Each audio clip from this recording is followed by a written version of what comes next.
श्रीमत्सद्गुरुचरणारविन्दाभ्यां नमः। श्रीगुरुभ्यो नमः। वेदाय नमः। वेदपुरुषाय नमः। सच्चिपुरन्दराभ्यां नमः। मातापितृभ्यां नमः। सर्वेभ्यो देवेभ्यो नमो नमः। सर्वेभ्यो ब्राह्मणेभ्यो नमो नमः। वक्रतुण्ड महाकाय सूर्यकोटि समप्रभं निर्विघ्नं कुरु मे देव सर्वकार्येषु सर्वदा। गुरुर्ब्रह्मा गुरुर्विष्णु गुरुर्देवो महेश्वरः श्री साक्षात् परब्रह्म तस्मै श्री गुरवे नमः।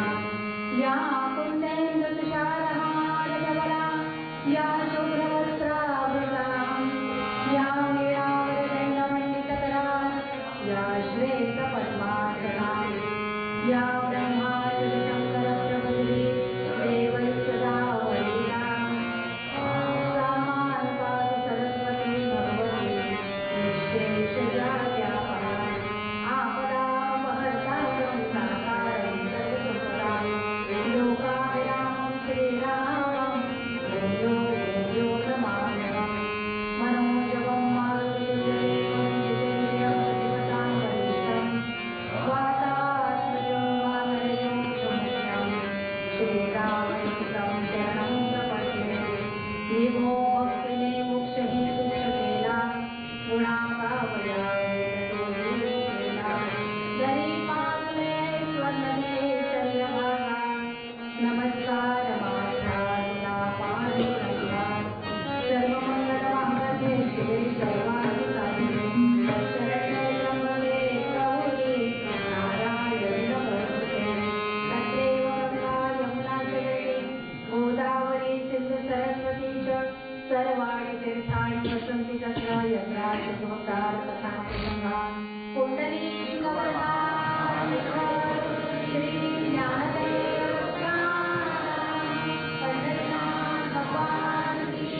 नाम संकीर्तन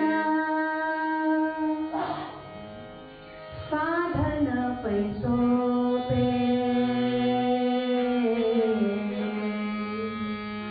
नाम संकीर्तन साधन पैसोपे जळतील पापे जन्मांतरी जळतील पापे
रामकृष्ण हरी विठ्ठल केशवा मंत्र हा जपावा सर्व काळ या वेळ नाही आणिक साधन वाहत असे आण विठवायचे. म्हणजे कोणाचं गैरसमज व्हायला नको की बाई विसरल्या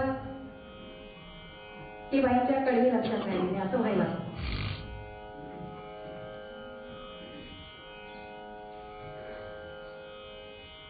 काल आपण पाहिलं देहू गावातल्या शेतकऱ्याला उपदेश करण्यासाठी महाराजांनी या अभंगाची रचना केली.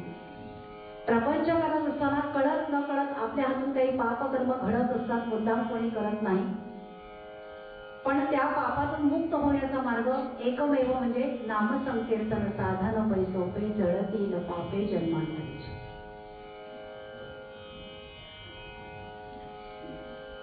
अर्जुनाने भगवंतांना असा प्रश्न विचारला, स्त्री कुर्वन व्याघ्र वेशम व जठरभृत ये भीषयन यश मुक्तां. काल आपण शंकराचार्यांचा श्लोक पाहिला की अर्जुनाने विचारलेला प्रश्न, अथ केन प्रयुक्तोयम पापंचरति पुरुषः अनिश्चरनीन अपि वार्ष्णेय बलात् इव नियोजितः.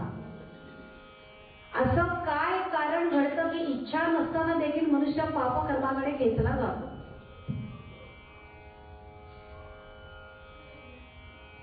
आणि त्याला भगवंतांनी असं उत्तर दिलं की मनुष्याला असं वाटतं की देह म्हणजेच मी आहे आणि त्या देहाला सुख मिळण्याची कामना निर्माण होते, ती पूर्ण झाली नाही तर क्रोध निर्माण होतो आणि त्या क्रोधाचा अतिरेक झाला की रजोगुणांचा उद्रेक होतो आणि मनुष्य त्या देहाला सुख मिळण्यासाठी ओढला गेल्यासारखा पापकर्म करतो किंवा पापकर्माकडे प्रवृत्त होतो. देह नश्वर आहे परंतु आत्मा अमर आहे. आज गजानन महाराजांचा प्रगट दिन, त्यामुळे त्यांचा देखील थोडासा उल्लेख झाला पाहिजे. भास्कराच्या वयामध्ये असताना ती गोसावी मंडळी आलेली होती आणि त्यांनी गीतेवर प्रवचन करायला सुरुवात केली आणि त्यांनी सांगितलं की नैनं छिन्नन्ति शस्त्राणि नैनं दहति पावकः न चैनं क्लेदयत्यापो न शोषयति मारुतः. तुम्हाला अग्नी जाळू शकत नाही, तुम्हाला वारा सुकवू शकत नाही, तुम्हाला शस्त्र काही करू शकत नाही तुमच्यावर. मोठमोठ्याला अगदी ब्रह्मविद्या सांगितली. पण संत कसे आहेत की बोले तैसा चाले त्याची वंदावी पावले. त्याला उपदेश करण्यासाठी महाराजांनी काय केलं, पलंगावर बसलेले होते, चिली मोडत असताना ती ठिणगी पडली, पलंगाला आग लागली आणि त्या गोसाव्याला सांगितलं की येऊन बस इथे. मगाशी प्रवचन केलं ना मोठमोठ्याला, ब्रह्मविद्या सांगत होतात की नाही, आता इथे येऊन बस. घाबरला कारण तो पोटभर आमच्यासारखा होता ना गोसावी. सांगणं सोपं आहे पण आचरणात आणणं कठीण आहे.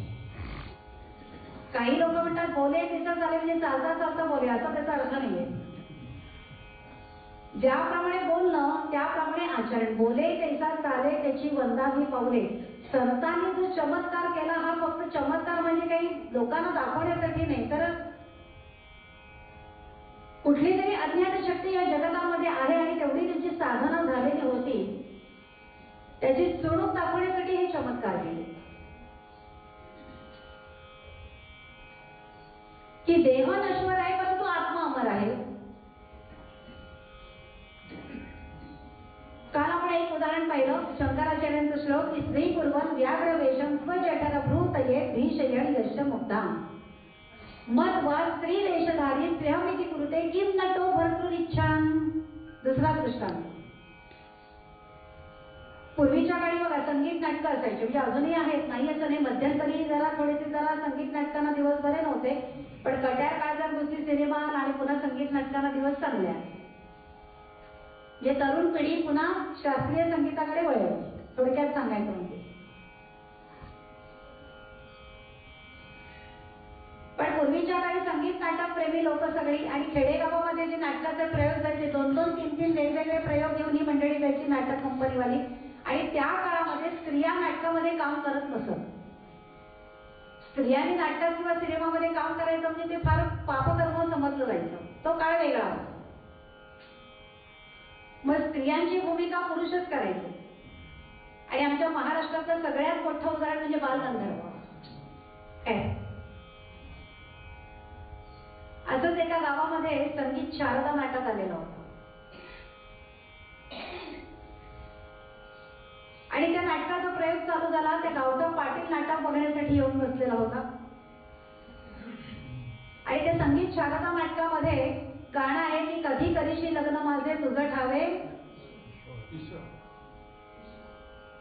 एकदा त्याला लोकांनी वन्स मोर दिला, पुन्हा दुसऱ्यांदा झाला, पुन्हा वन्स मोर दिला, असं अनेक वेळेला वन्स मोर. नाटक पुढे जाणार कधी हो. बरं पूर्वीच्या काळची नाटक म्हणजे अशी 2 तास 2.5 तास 3 तास असं काही बंधनं नव्हती. एका रात्री 10 वाजता नाटकाला सुरुवात झाली, ते हे झालं पहिलं काय त्याला म्हणतात ते नांदी. तो नांदी शब्द आठवत होता. नांदीला सुरुवात झाली की पहाटे 5-5:30 म्हणजे अगदी उजाडेपर्यंत नाटक चालायचं. तब्येतीत नाटक आणि लोक देखील बसायची. संगीत प्रेमी नाटक प्रेमी मंडळी सगळी. आणि खेडेगावामध्ये अजूनही नाटकांचे प्रयोग चालतात. गाववाले देखील नाटक बसवतात.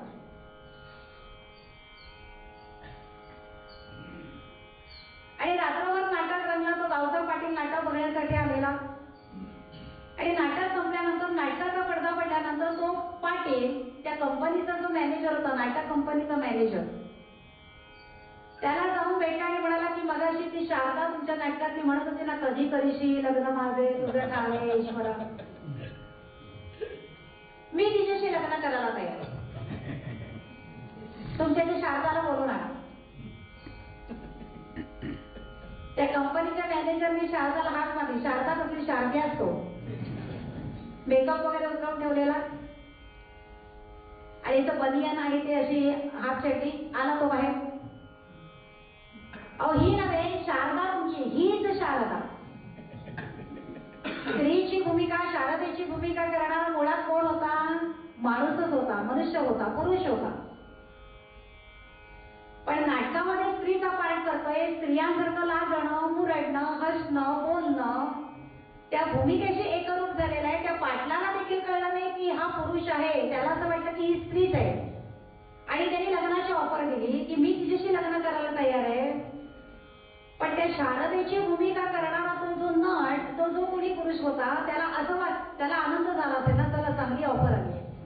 गावचा पाटील आपल्याशी लग्न करायला तयार आहे. लग्न करावं आणि आयुष्यभर सुखी व्हावं, पुन्हा नाटकाचे प्रयोग करत गावोगाव हिंडत बसायला नको असं वाटेल का त्याला? नाही वाटणार.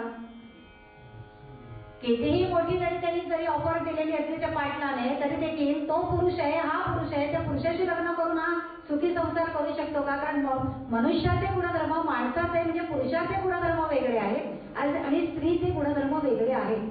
स्त्रियांसारखं जरी नाटकामध्ये भूमिका करत असला, स्त्रियांची स्त्री पाठ करत असला, त्यांच्यासारखं लाजणं, मुरडणं, हसणं, बोलणं, तरी देखील एखाद्या पुरुषाशी लग्न करून संसार सुखाचा करावा असं त्या पुरुषाला वाटेल का?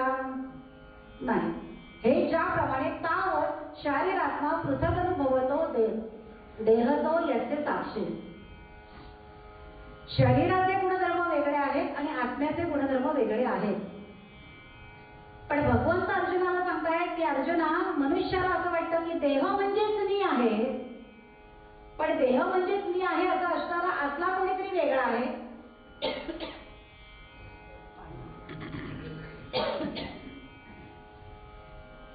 देह म्हणजेच मी आहे असं म्हणताना आतला कोणीतरी मी आहे, त्याचे गुणधर्म वेगळे आहेत, देहाचे गुणधर्म वेगळे आहेत.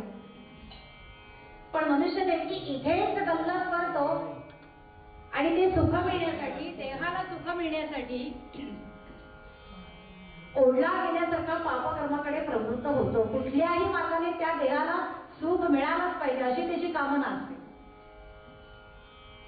आणि म्हणून मनुष्याच्या हातून पापकर्म घडतं. मग त्या पापातून मुक्त होण्याचा मार्ग काय? नाम संकीर्तन साधन वैसोपे जडतील पापे जन्मांतरी. पापातून मुक्त होण्याचा मार्ग म्हणजे भगवंतांचं नामस्मरण.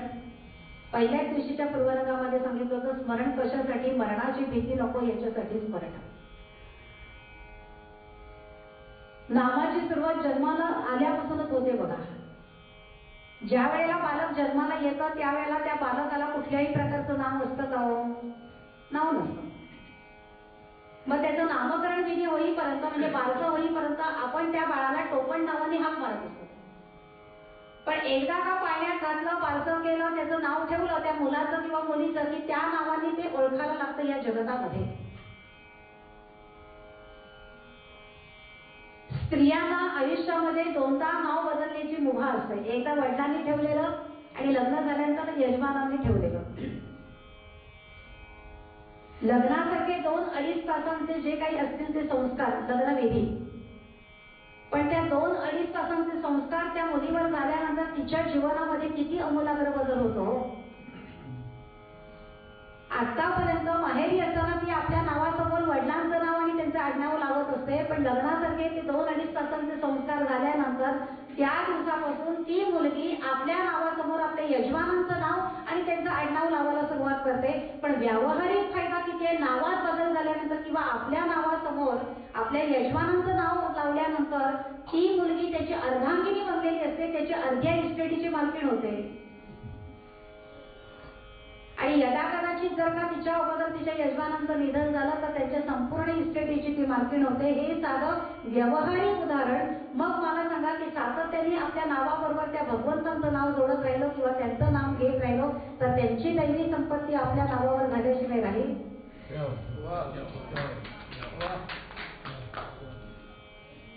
आणि बरं, ही दैवी संपत्ती अशी आहे की ती कधीही नश्वर न होणारी, दिवसेंदिवस वाढत जाणारी. प्रपंचामध्ये तुम्ही जेवढे जुने तेवढी तुमची किंमत शून्य, पण परमार्थामध्ये तुम्ही जितके जुने तेवढी तुमची किंमत अधिक. लोक महाराज म्हणायला लागतात.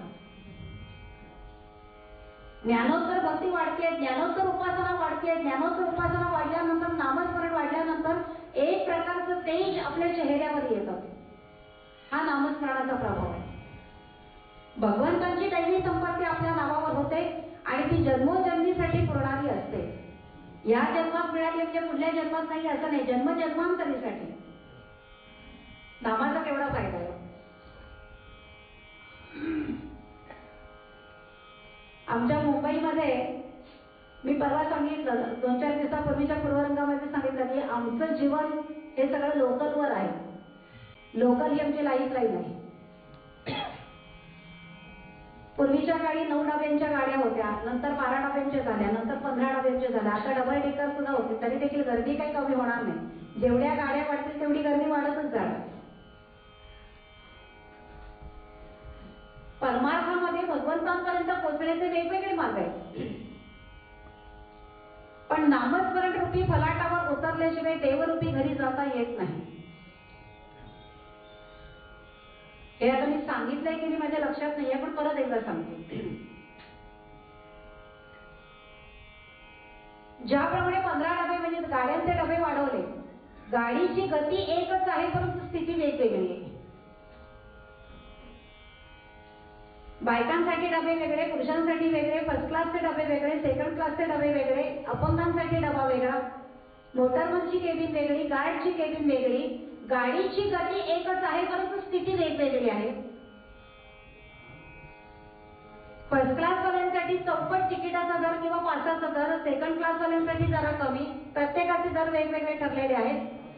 प्रत्येक जण त्या गाडीमध्ये बसून प्रवास करताय, पण असं काही नाहीये की फर्स्ट क्लास वाल्यांसाठी वेगळा प्लॅटफॉर्म आहे, सेकंड क्लास वाल्यांसाठी वेगळा प्लॅटफॉर्म आहे, असं काही नाहीये. गाडीची गती एक असली तरी स्थिती वेगवेगळी आहे, पण स्थिती जरी वेगवेगळी असली तरी प्रत्येकाला पुन्हा एकाच फलाटावर उतरायचं आहे. हे ज्याप्रमाणे त्याप्रमाणे परमार्थापर्यंत पोहोचण्याचे वेगवेगळे मार्ग असले तरी देखील नामस्मरण रूपी फलाट हा त्याचं माध्यम आहे. नामस्मरण रूपी फलाटावर उतरल्याशिवाय देवरूपी घरी जाता येत नाही. नाम हे त्याचं माध्यम आहे.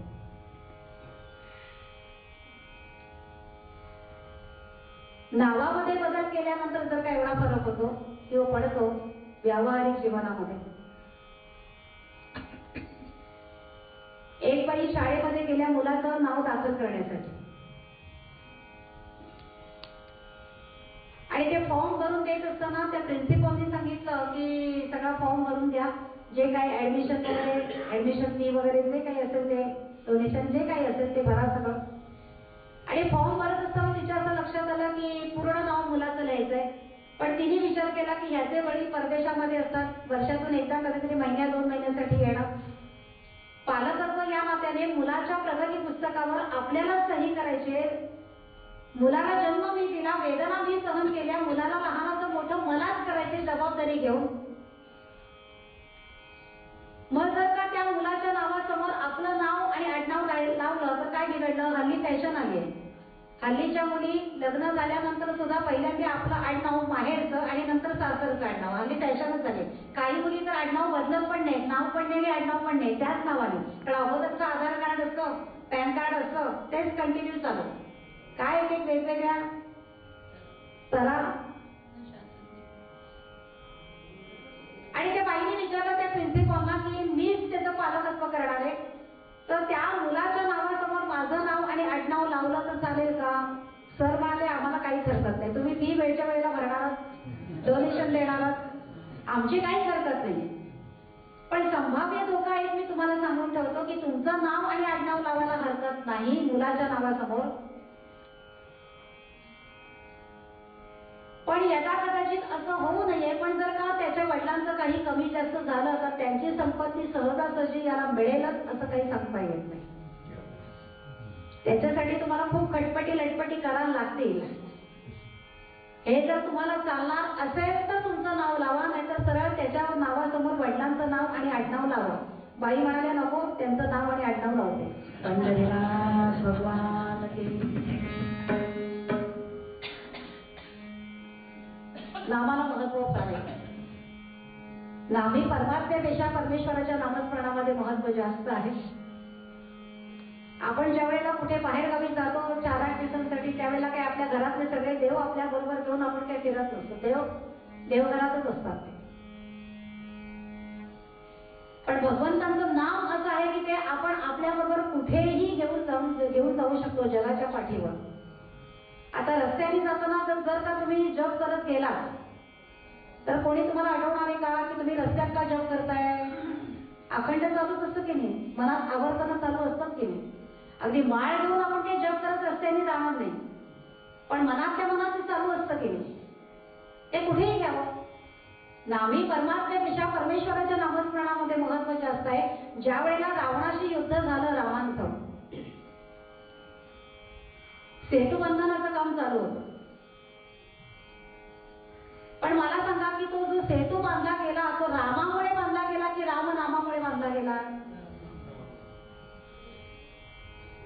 कारण रामाने देखील प्रयोग केला की नाही दगड टाकण्याचा, पण तो तरला का, बुडला की नाही? रामाने दगड टाकलेला जर का बुडला म्हणजे रामामुळे सेतू बांधला गेला नाही, तर रामनामामुळे सेतू बांधला गेला. रामापेक्षा रामाच्या नामामध्ये महत्व जास्त आहे. ज्या वेळेला प्रभू रामचंद्राने दगड टाकला त्यावेळेला तो बुडला. खजील झाले हो भगवंत. अरे माझे हे वानर सैन्य माझं नाम घेऊन जर दगड पाण्यामध्ये टाकतायत आणि तो तरंगतोय, पण मीच टाकलेला दगड बुडला, तरंगला नाही, खजील झाले ते. आजूबाजूला बघायला लागले, कोणी बघितलं नाही ना. काय असतं, आम्ही रस्त्याने जात असताना जर का काही अडखळून पडलो किंवा केळीच्या सालीवरनं घसरून पडलो तर लागलेलं राहतं बाजूला, पण कोणी बघितलं नाही ना, ते आधी आम्ही बघतो कारण आम्हाला लाज वाटेल. भगवंताने आजूबाजूला पाहिलं पण बाकी कुणाचं लक्ष नव्हतं, पण एक व्यक्ती अशी होती की तिने ते पाहिलं होतं. कारण प्रभू रामचंद्रांची सावली हो माझ्या पाठीमागे उभे आहेत. मारुतीराय प्रभू रामचंद्रांची सावली, असं म्हणता येईल का की सावली एकीकडे आणि मनुष्य एकीकडे?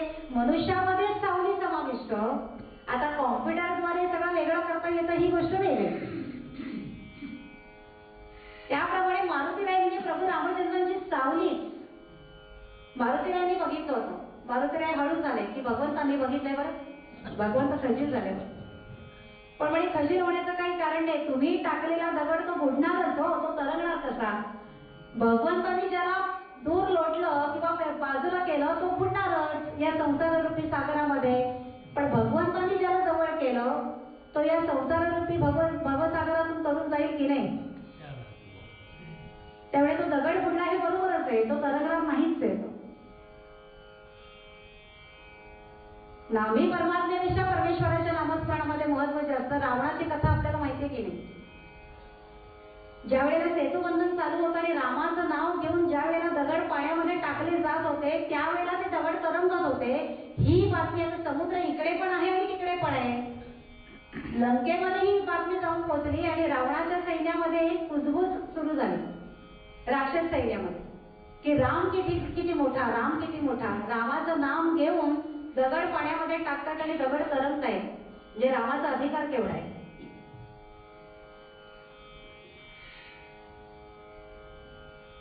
आणि रामाबद्दल एक प्रकारची आदराची भावना त्यांच्या मनामध्ये निर्माण झाली. रावणाचं हे लक्षात आलं. रावण हुशार होते. रावण अतिशय हुशार होते. रावणांच्या लक्षात आल्यानंतर ते मनामध्ये विचार करतायत की आपलं सैन्य रामाशी दोन हात करताना जर का त्यांच्या मनामध्ये रामाबद्दल म्हणजे शत्रू पक्षाबद्दल जर का आदर असेल तर ते युद्ध होणार कसं. शत्रू पक्षाबद्दल मनामध्ये द्वेषच असला पाहिजे, त्याच्याशिवाय ते युद्ध होणार कसं. तेव्हा हे असं आपल्याला परवडण्यासारखं नाही. त्यांच्या मनामध्ये जो आदर आहे तो गेला पाहिजे किंवा कमी झाला पाहिजे. त्याच्यासाठी आपल्याला काहीतरी उपाययोजना करायला हवी. रावणाने काय केलं, इमर्जन्सी मीटिंग घेतली.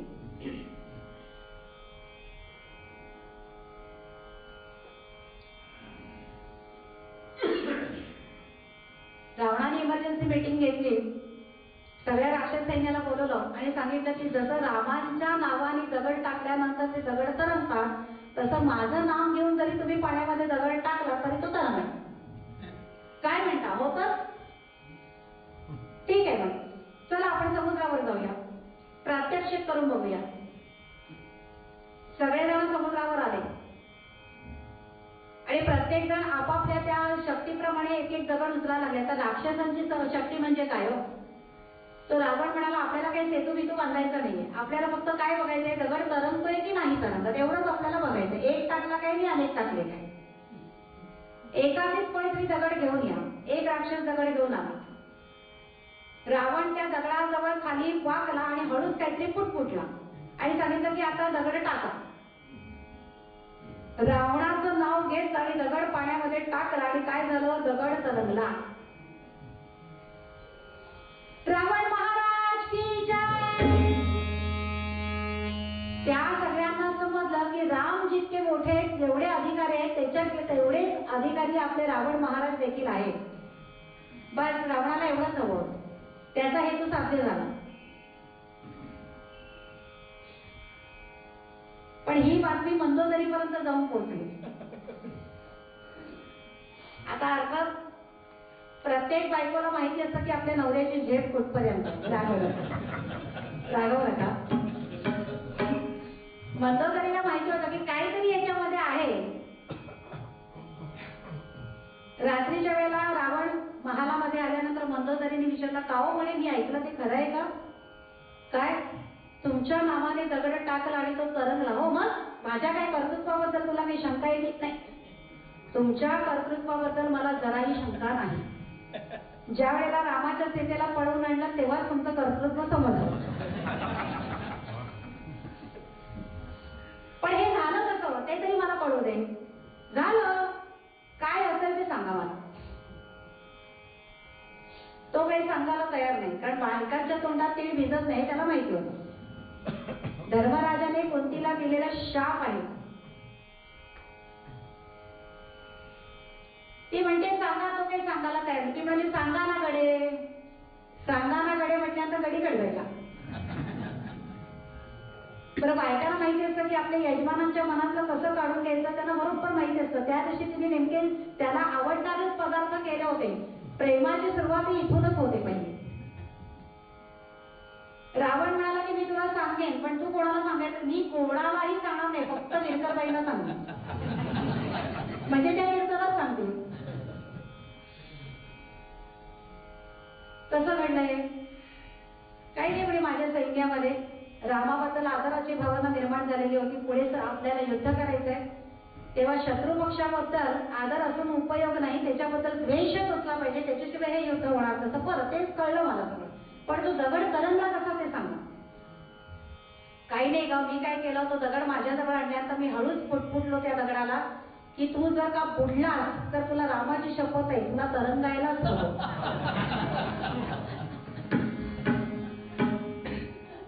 म्हणजे रावणाला देखील माहिती होतं की रामाचा अधिकार काय आहे.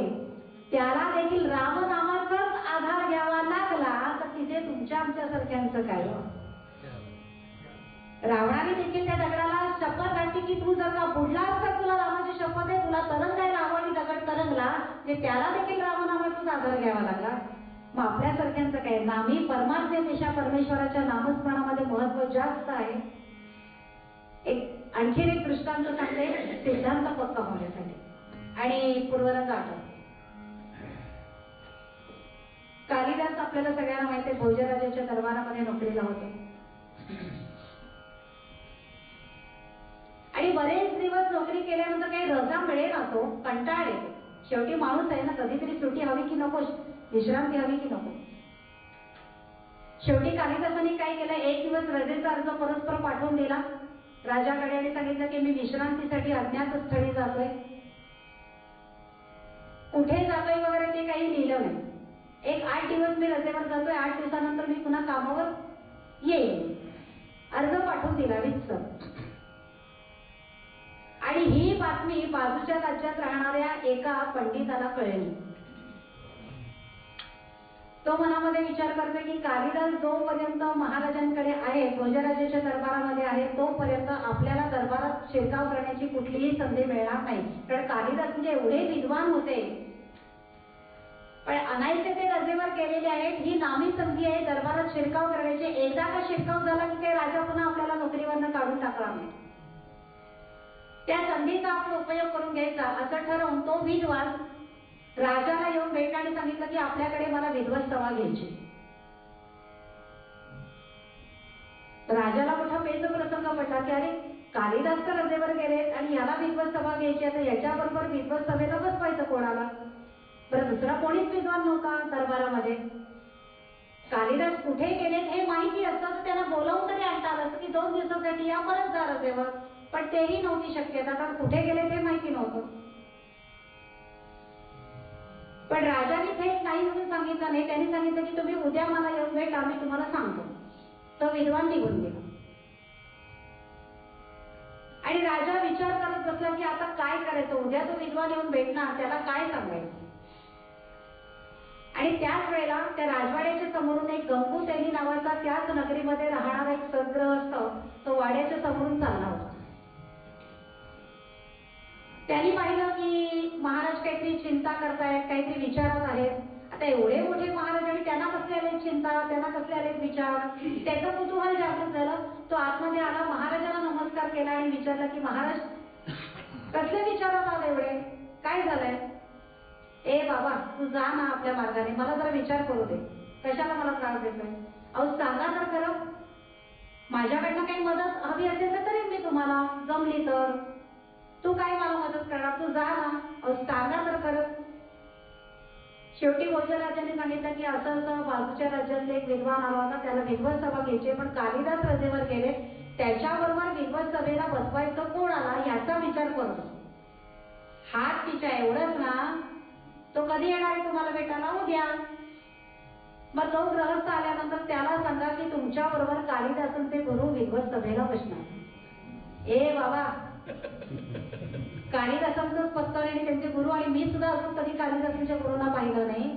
आणि तुला कसं रे माहिती, मला तरी कुठे माहिती. मग तुमच्या समोरच उभे आहेत त्यांचे गुरु, तू काय वेडा आहेस की काय. कालिदासांचे गुरूंचं नाव घेऊन त्या नावाने तू त्याच्याबरोबर विद्वत सभेला बसणार, तू अडाणी माणूस. आणि म्हणे विद्वत सभा हरलास तर तुझी नाचक्की, माझी नाचक्की, कालिदासांची नाचक्की आणि त्यांच्या गुरुजींची पण नाचक्की. काय वेळ आहेस काय, चल जा आपल्या मार्गाने. अहो नाहीतरी येईल तुमच्याकडे दुसरा कोणी विद्वान आहे का. अरे म्हणून काय तुला बसवायचं, पण मला खात्री आहे मी जिंकणार. कशावरून, मला खात्री आहे. आणि हरलास तर तुम्ही द्याल ती शिक्षा मला मान्य.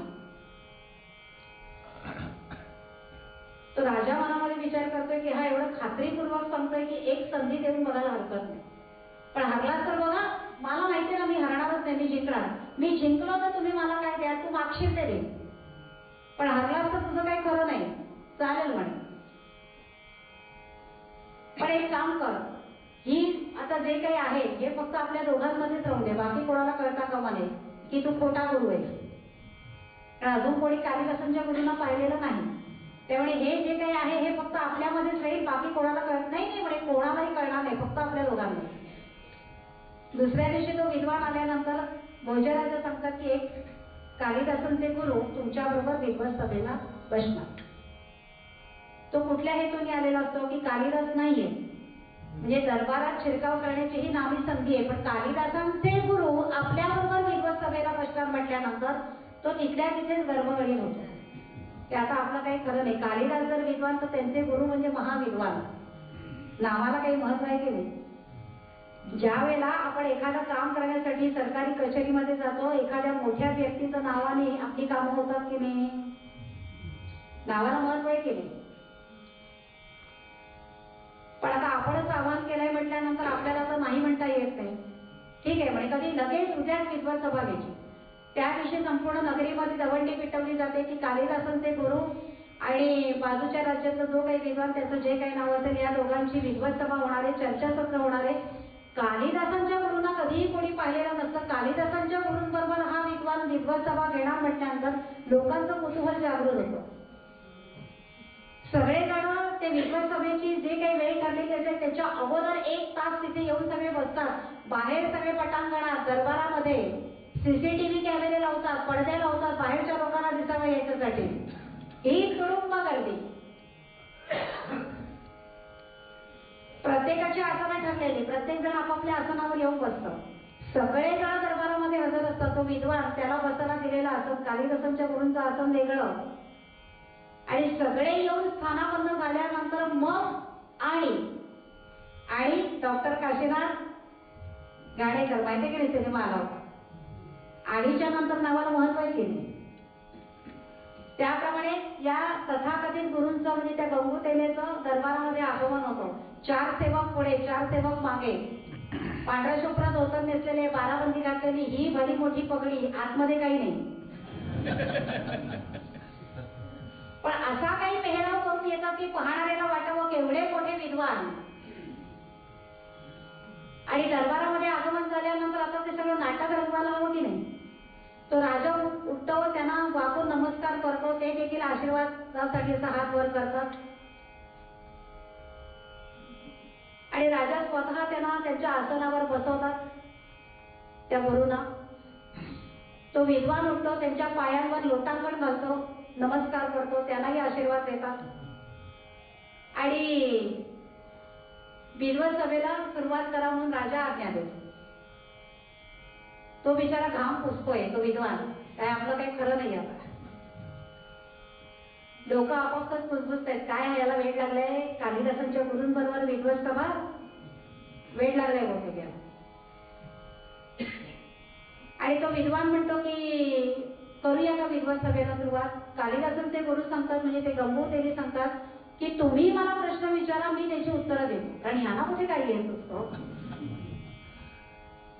त्याला बरं वाटतं की चला आपल्याला उत्तरं येत असणारेच प्रश्न आपण त्यांना विचारले आणि एखाद्या जरी प्रश्नाचं उत्तर आलं नाही तरी ही विद्वत सभा आपण सहज जिंकू शकतो.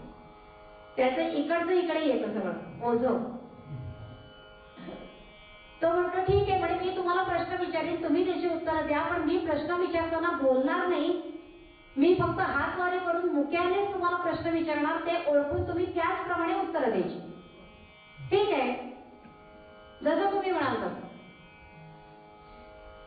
आता त्यांचं सगळं मुक्याने सगळं हे चाललंय ना प्रश्न उत्तर, पण मला थोडंसं बोलावं लागेल.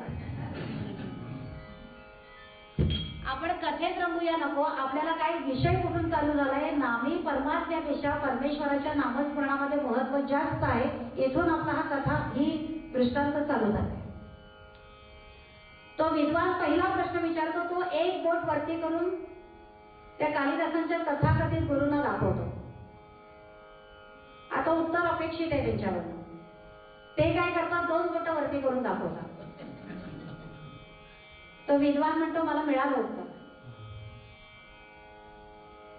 दुसरा प्रश्न तो असं पंजा दाखवतो. आता त्याचं महत्व गेलं.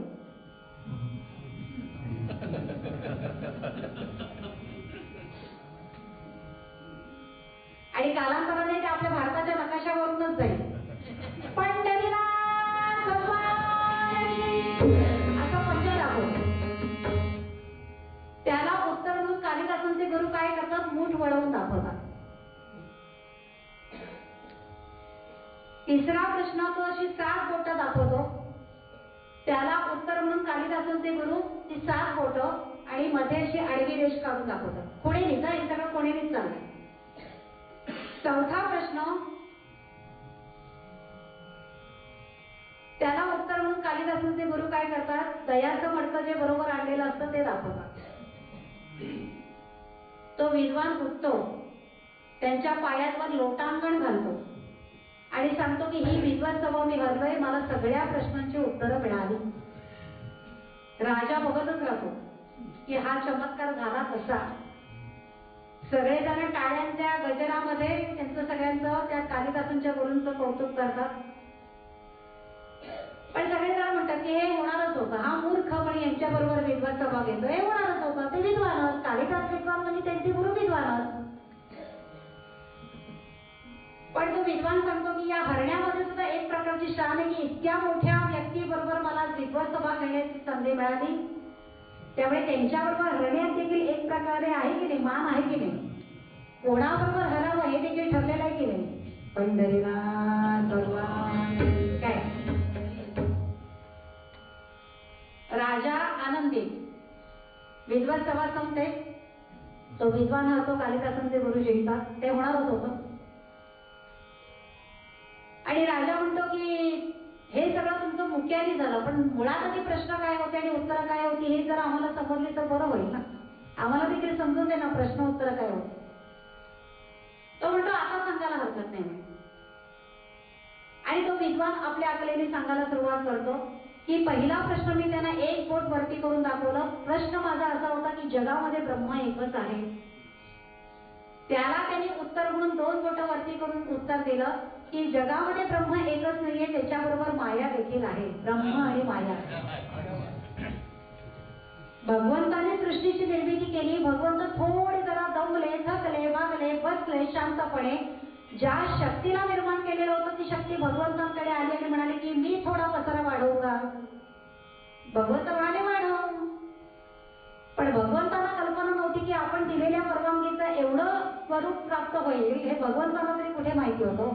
भगवंतांनी परवानगी दिल्यानंतर त्या शक्तीने, त्या मायेने पसारा वाढवायला सुरुवात केली आणि त्या सगळ्या मायेच्या पसाऱ्यामध्ये आम्ही सगळे गुरफटलो आणि मूळ ब्रह्म राहिला बाजूला. ब्रह्म आणि माया, हा माझा काका, हा माझा मामा, हे माझे नातेवाईक, हे माझं घर, हे सगळं या मायेच्या पसाऱ्यामध्ये आम्ही सगळे गुरफटलो आणि मूळ ब्रह्म राहिलं बाजूला. दुसरा प्रश्न मी त्यांना असा विचारला पंचा दाखवून की पंचमहाभूतीन हा देह आहे, पृथ्वी, आप, तेज, वायू आणि आकाश. त्याला त्याने मूठ वळवून असं उत्तर दिलं की पंचमहाभूत जरी वेगळी असली तरी एकमेकांमध्ये ती गुंतलेली आहे, एकवटलेली आहे. एकाशिवाय दुसरं नाही, दुसऱ्याशिवाय तिसरं नाही. एखादी व्यक्ती जर निधन पावली, मोठी व्यक्ती, तर आपण काळ्या फलकावर लिहून ठेवतो बघा, अमुक अमुक व्यक्ती पंचमहाभूतामध्ये विलीन झाली. म्हणजे ती व्यक्ती विलीन झालेली नसते, तिच्यातली पंचमहाभूत बाहेरच्या पंचमहाभूतामध्ये विलीन होतात, म्हणजे एकवटली जातात. आणि म्हणून त्यांनी ती मूठ वळवून टाकली. तिसरा प्रश्न मी त्यांना असं विचारलं की जगामध्ये 7 समुद्र आहेत. आपण एखादी आपल्या घरातला मुलगा पुढच्या पिढीतला जर 7 समुद्रापलीकडे गेला तर आपण म्हणतो की नाही 7 समुद्रापलीकडे गेला. 7 समुद्र आहेत. त्याला त्यांनी असं उत्तर दिलं की 7 समुद्र आहेत बरोबर आहे, पण मध्ये एक मेरू पर्वत देखील आहे. मग मी त्याला चौथा प्रश्न विचारला की तो मेरू पर्वत कुठे आहे. त्यांनी दह्याचं मडकं मला दाखवलं आणि सांगितलं की दधी समुद्राजवळ तो मेरू पर्वत आहे. राजा खुश, योग्य ती दक्षिणा, जे काही मानधन जे काही असेल ते त्याला देतात, त्याची पोळवण करतात. कालिदासांच्या तथाकथित गुरूंची म्हणजे गंगोतेल्याची संपूर्ण गावातून नगरीतून मिरवणूक काढतात 2 ताशांच्या गजरामध्ये. 1 लाख सुवर्ण मुद्रा राजा त्यांना बक्षीस म्हणून देतो. पण आता यांच्याकडनं आपल्याला ऐकायचे प्रश्नोत्तर काय येतील. पण आता ती कॉन्फिडेन्शियल आहे, त्यामुळे एकांतात जाऊन ऐकायचे. सगळ्यांना कळता कामा नये की खरं काय आहे. राजा काय करतो, त्या गंगूतेल्याला घेतो आणि सांगतो की मला जरा यांच्याशी खासगी बोलायचंय आणि एका दालनामध्ये जातो. सेवकांना सांगतो की दरवाजा बंद करा, आतमध्ये कोणालाही पाठवू नका. आणि त्या दालनामध्ये गेल्यानंतर आता फक्त राजा तेली दोघंच जण आहेत, बाकी कोणी नाहीये. राजा म्हणतो काय रे आतापर्यंत अहो जाओ नमस्कार चमत्कार सगळे झालेले असतात, काय रे म्हणे एका दिवसात एवढं ज्ञान संपादन केलंच तरी कसं. त्याने तुला प्रश्न विचारले, तू त्याची बरोबर उत्तर दिलीस, तुला ते मुळात ते प्रश्न समजलेच कसे आणि तू उत्तर दिलीस कशी. आता हा आपल्या आखलेले प्रश्न उत्तर सांगायला सुरुवात कर. त्यात काय महाराज अंदाज म्हणजे उत्तर दिली पण ती तिथे सीट बसली. अरे हो पण काय वास्तविक काय असतं, त्या गंगूतेजाला एकच डोळा असतो, जन्मताच एक डोळाच नसतो. त्यांनी पहिला प्रश्न मला काय केला, एक बोट दाखवलं आणि मला म्हणाला की तुझा एक डोळा आहे तो देखील फोडून टाकला. आता याची अक्कल बघा. मला आलं की आमच्याच राज्यात येऊन आमच्याच महाराजांच्या दरबारात येऊन त्यांच्यासमोर तू माझा अपमान करतोयस आणि मला बोलतोयस तू माझा एक डोळा फोडणार असेल तर मी तुझे दोन्ही डोळे फोडून टाकतो.